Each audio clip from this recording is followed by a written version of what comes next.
Hello, my name is Khaled Siddiqui, and in this video I'm going to teach you how to deregister a Panasonic Attune 2 headset from the base station. Why would you want to deregister?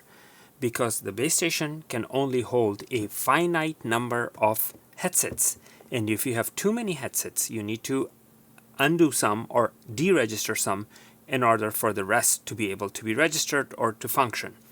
So here is how we deregister a headset. In order to deregister a headset, you have to go to Settings, enter the password, which is 12345, but you need a numeric pad. To get that, press this button twice. Now you go 1, 2, 3, 4, 5. Now you go to Login. Now you go to Headsets.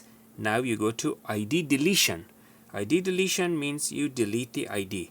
This is headset 1, which is this guy. Now I'm going to delete this. It's asking me the headset 1 will be deregistered. Do you want to continue headset deregistration? I say yes. And the deregistration process is done. And currently, ID deletion, this unit will not be functioning on this base station. If you turn it on, if you turn it off, it says goodbye and it's gone. Now if you go to ID registration, there is 0 registered, and ID deletion, no headset is registered. So basically this unit is gone. If you turn this back on, if I turn it back on, watch, I'm gonna put this little mic here. It says not registered.